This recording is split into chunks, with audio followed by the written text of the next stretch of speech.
Imagine a state larger than Michigan and Nebraska combined, yet home to fewer people than a mid-sized city. Welcome to Wyoming, 2025. Stunning, wealthy, and almost empty. With $4 billion in tourism, a $48 billion GDP, and some of the most jaw-dropping scenery in America, you'd think people would be flocking here. So why is Wyoming still practically a ghost town? Is it the brutal winters, the relentless winds, or maybe it costs more than just money to live here? It costs comfort. Today, we're breaking down the 5 shocking reasons why almost no one lives in Wyoming. Let's get into it. 1. The brutal climate that pushes people away. Wyoming is a masterpiece of nature, home to Yellowstone, the Grand Tetons, and endless rugged beauty. But living here, it's a whole different story. In 2025, winters are still vicious.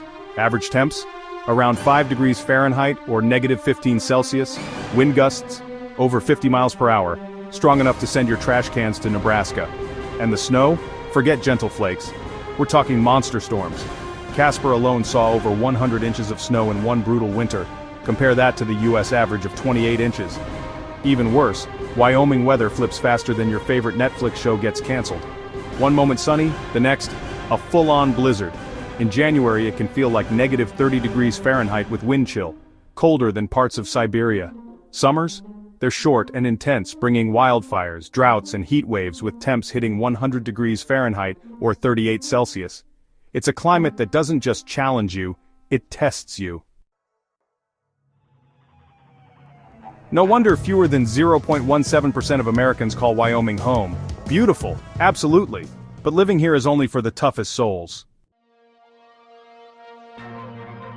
So, Wyoming's economy is basically built on a single word: energy.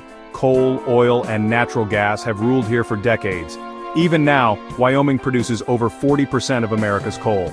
But here's the issue: the world is sprinting toward renewable energy. Coal jobs are disappearing. Between 2010 and 2020, over 5,000 coal mining jobs were lost, devastating for a tiny population. And in 2025, the trend is only getting worse. Tourism brings in about $4 billion a year, but it's seasonal. Agriculture adds another $1.5 billion, mostly cattle and hay, not exactly industries that build booming cities. Meanwhile, Wyoming's GDP is $48 billion, peanuts compared to Colorado's $500 billion. Sure, Wyoming has no state income tax, but that also means fewer funds for schools, healthcare, and infrastructure. In short, unless you work in energy, tourism, or ranching, good luck finding a good job here. Here's something surprising. Nearly 48% of Wyoming's land is federally owned, about 31 million acres. That's stunning wilderness, but it also means you can't build on it, live on it, or start businesses there. Despite being bigger than the United Kingdom, there are fewer people here than in Washington, D.C., and when you can buy land, it's expensive. Average ranch land about $770 per acre. Scenic hotspots like Jackson Hole, over $2 million an acre. Federal ownership limits development, housing, and infrastructure. Less land for homes, fewer schools, hospitals, businesses. It's a recipe for isolation. If you love convenience, Wyoming might crush your soul. Hospitals? Well, there are only about 25 statewide. That's one hospital for every 3,900 square miles, which is actually an area bigger than Connecticut and Massachusetts combined. Schools? Many towns struggle just to keep even tiny K-12 schools open. And honestly, some have fewer than 50 students total. Shopping? You can pretty much forget Target or Starbucks. Outside Casper and Cheyenne, they basically don't exist. Some residents drive over 100 miles just to reach a Walmart. Public transportation? It's practically non-existent. Owning a car isn't just normal, it's like absolutely essential. Gas prices in 2025, around $3.75 per gallon. And, yeah, often higher in remote areas. Beautiful as Wyoming is, daily life here can feel like a survival challenge. Wyoming's emptiness isn't accidental, it's historical. Back during America's westward expansion, settlers mostly skipped Wyoming, choosing richer farmland, more rainfall, and, well, just easier living elsewhere. Wyoming averages only 13 inches of rain a year.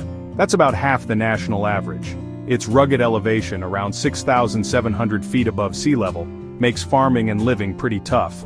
Even the gold rush, it largely passed Wyoming by. And as for the railroads, they were really designed to move people through Wyoming, not into it. Fast forward to 2025, Wyoming still has just 2 cities with over 60,000 people, Cheyenne and Casper. Meanwhile, Denver alone has 730,000 residents, more than Wyoming's entire population. There are no massive industries, no major league sports teams, and no international airports. Just wide open spaces. And honestly, a way of life most Americans simply aren't used to.